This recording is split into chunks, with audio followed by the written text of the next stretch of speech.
अमेरिकी सेना के जवान हथियार और अन्य साजो सामान अफगानिस्तान में ही छोड़कर चले गए। इसका परिणाम अब भारत को भुगतना पड़ रहा है। दरअसल कश्मीर घाटी में आतंकवादियों के हाथों में वही अमेरिकी हथियार पहुंच गए। भारत पहले ही अमेरिका के इस तरह से अफगानिस्तान से बाहर निकलने के घातक परिणामों को लेकर आगाह करता रहा है। अब जाकर नई दिल्ली का ये अंदेशा सच साबित हुआ। अमेरिकी सेना के जवान अत्याधुनिक हथियारों के साथ अफगानिस्तान पहुंचे थे। अब वही वेपन कश्मीर में सक्रिय आतंकियों के हाथों में पहुंच गए। अमेरिका के छोड़े हुए हथियार तालिबान के हाथ लग गए। तालिबानी आतंकवादियों के हाथों में पहुंचे हुए हथियार पाकिस्तान के जरिए कश्मीर पहुंचने का सिलसिला साल 2022 से ही शुरू हो गया था। अमेरिकी सेना जिन इरेडियम सैटेलाइट कम्युनिकेशन सेट का इस्तेमाल करती थी, अब वही सेट कश्मीरी घाटी में एक्टिव होते दिख रहे हैं। इसके अलावा 4 M कार्बाइन भी आतंकियों के पास से बरामद होना शुरू हो गए। सेना के सूत्रों के अनुसार इस वक्त जितने भी आतंकी गुट है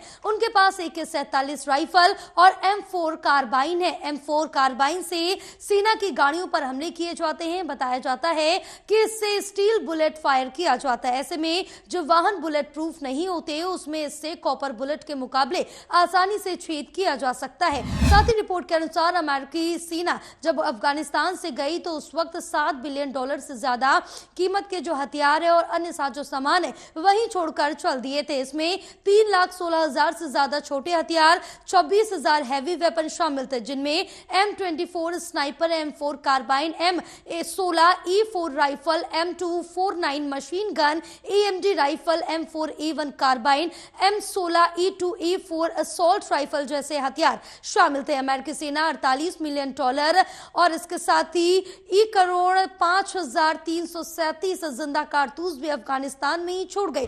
42,000 night vision, surveillance, biometric and positioning equipment भी शामिल थे। सूत्रों की माने तो तालिबान ने इन हथियारों की बिक्री भी जमकर की।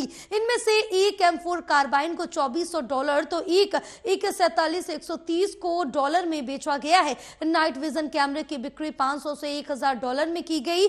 जम्मू कश्मीर में आतंकी हमलों में इस्तेमाल किए जा रहे हथियार पाकिस्तानी सेना की तरफ से लेकर आतंकवादियों को दिए जा रहे हैं।